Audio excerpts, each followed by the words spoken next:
Hi everybody, very welcome to Mentor and yet another video podcast. As always, I hope you're doing absolutely fantastic. Today on the video, guys, how a civilian 64-year-old accidentally managed to eject himself from a Rafale B Figher-jet and how a technical glitch stops the aircraft from crashing. Stay tuned.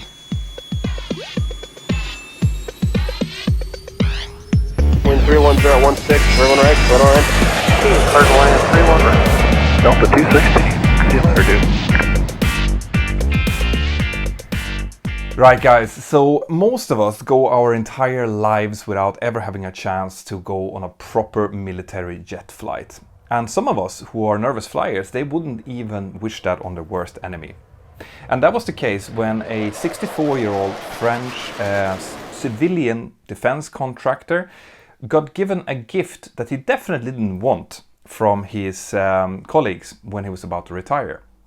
So 4 of his friends went together and decided that they were going to give him the flight of a lifetime, right? They were going to use their contacts, one of them was an ex-military pilot, to get him to fly on a Rafale B Figher-jet, which is a really high-performance military jet.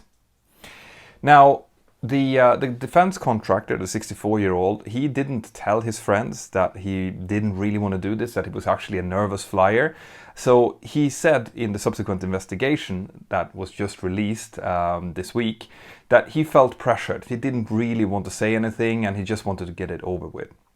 Now, I should say that there are ways for civilians to sometimes get to do these observational flights, but in order to do so, you need to go through some stringent military medical testing and proper briefing, and obviously you need to be properly supervised when you put your gear on and everything.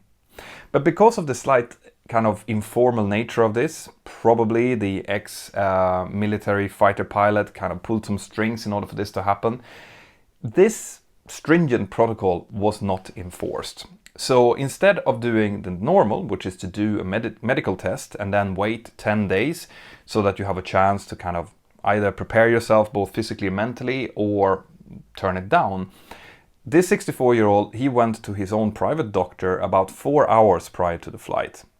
Now, the doctor said that he was physically fit to do the flight, but that he shouldn't be subjected to any negative G-forces.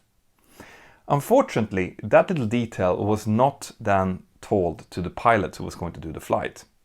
Instead, the 64-year-old turned up at the military airfield in southern France.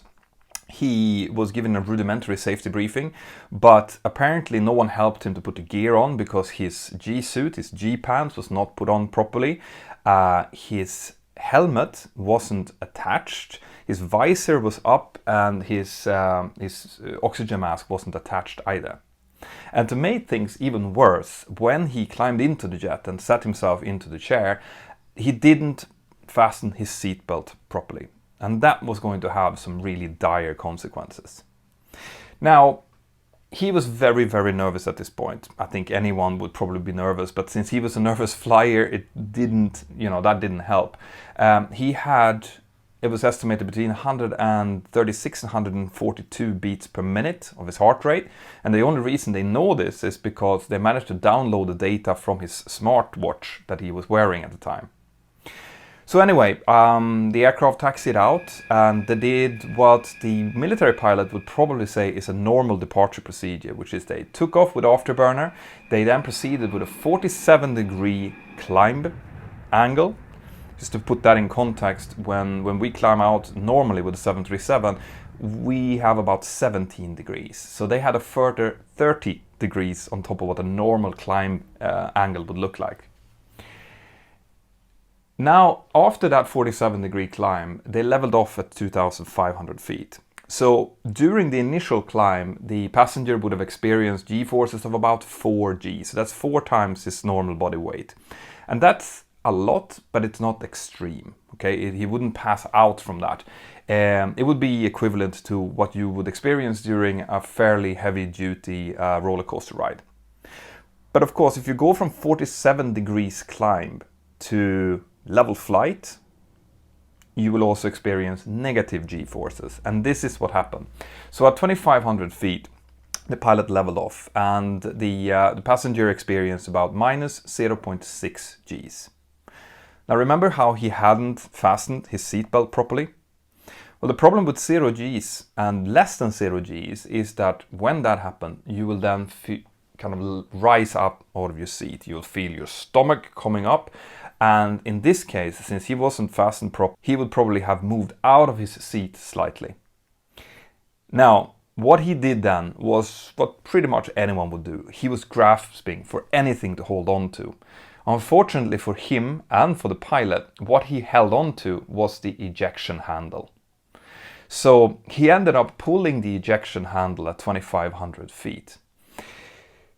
Now, you put ejection handles into fighter jets basically for one reason, and that is to very, very quickly eject both pilots out of the aircraft because of some oncoming immediate danger. That could be an impending missile strike, or you're about to hit terrain, or there's a critical problem with the flight control system of the aircraft. Under any circumstance, when any of the pilots decide to pull on the ejection handle, that will eject both pilots.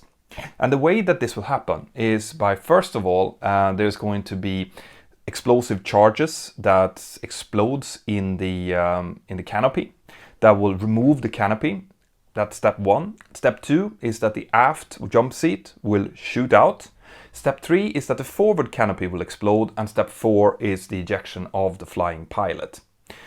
Now, in this instant, the first three things worked. All right, so the aft canopy disappeared, the passenger got shot out using the two rocket motors that are attached to the chair.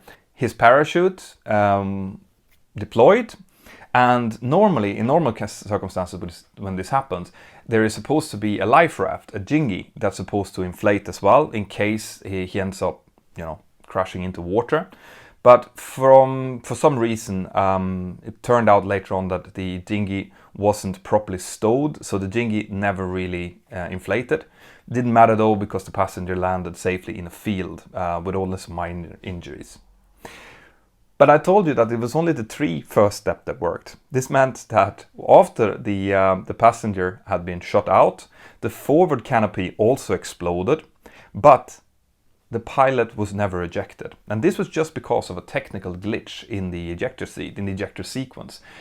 They found out in the subsequent investigation that probably when the aft canopy exploded, the sequence was disturbed. Something hurt the sequence. So step 4, which was to eject the pilot, never really happened. So this meant that the pilot actually could continue to fly the aircraft. Now, he did get some cuts to his hands as the canopy exploded, but he was able to continue to fly the aircraft, and he did so with an excellence that you can only expect from really highly skilled and trained pilots. He noticed obviously that this has happened, but he remained calm.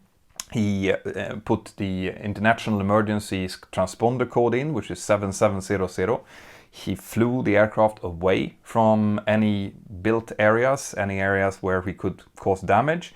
And then he flew the aircraft back to the airfield, landed, taxied off, and then got really quickly out of the aircraft. Now, what you have to remember here is that this was a trained military pilot. This meant that he knew what was supposed to happen when someone pulled the ejection seat.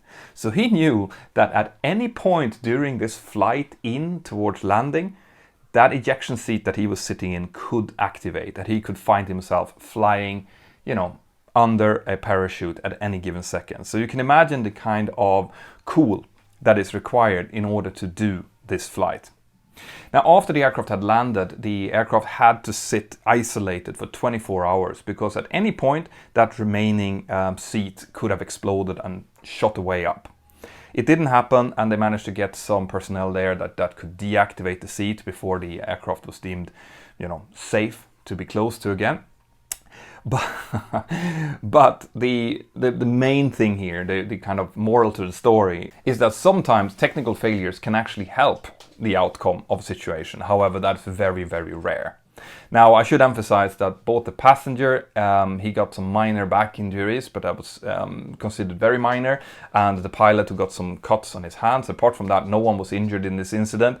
It was just a very, very strange incident. The Rafale B fleet was grounded for a few weeks while they were trying to investigate why the ejection happened. Initially, they thought that maybe there was a failure that caused the ejection.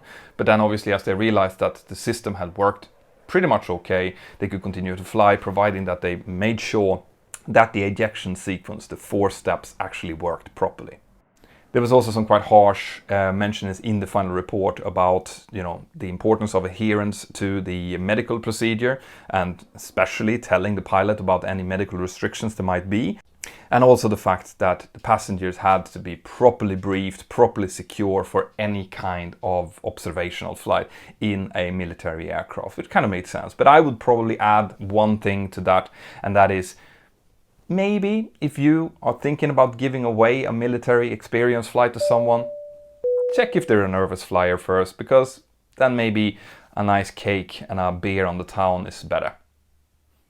Anyway, that's what I had for this one. I thought it was a funny kind of incident to talk about. If you like to get aviation news and you want to know what's happening out in the aviation world, or you just want to talk to people like me, experienced pilots, pilot in training, or other aviation enthusiasts, and even people who are afraid of flying, well, then get the Mentor Aviation app. It's completely free to download the app, guys. You have a link down here in the description of the video, or you can go to mentorpilot.com/apps, download it, set up your profile, get yourself a profile picture, and start working it.